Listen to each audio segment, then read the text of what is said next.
"You Spoony Bard" is one of the more famous quotations in the Final Fantasy franchise. Through over 30 years of history, it is a beloved in-joke that appears in games to this day.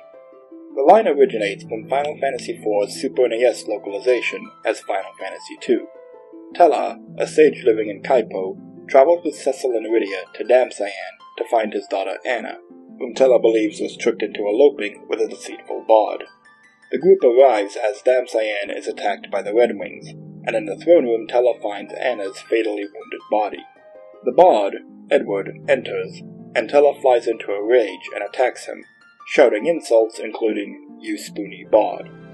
The word spoony is an archaic expression, and is defined as sentimentally or foolishly amorous, or a simple, silly, or foolish person. Strictly speaking, Tella's usage of the word to refer to Edward is correct. He is in love with Anna and a romantic who acts in foolish ways at times.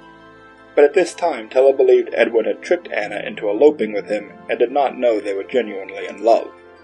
Further, Tella's use of such an archaic and relatively mild insult is unlikely given how angry he is. In the original Japanese version of the scene, he refers to Edward using the pronoun kasama, a very rude way to say you in Japanese, that could be considered akin to "you son of a bitch" or "you bastard" in terms of tone. While 4's many ports across the years have been retranslated to be more faithful to the original Japanese, Tella's famous line has remained.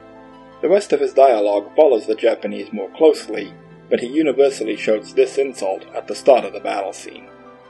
In the DS version of the game, Tom Retranslattery in the developer's office comments on the game's translation, and how items like Whisperweed and Sandpearl were previously erroneously localized as the Twin Hop and the Sand Ruby.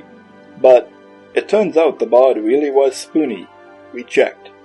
While the line's usage in other Final Fantasy titles predates the original DS release of Final Fantasy IV, this is the first confirmed instance of a developer acknowledging the line's popularity as the reason it is included.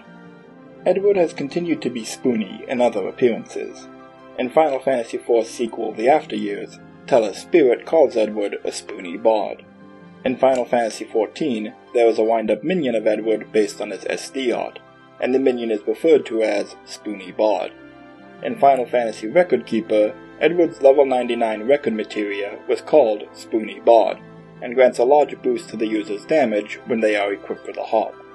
Numerous other games make small nods to the line, with minor NPCs often commenting that someone else has referred to them as a Spoony Bard, or a minor piece of flavor text mentions Spoony Bards.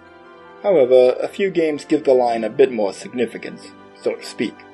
The Bard NPC Lucon in Final Fantasy XVI is initially referred to as Spoony Bard, and his design resembles Edward's.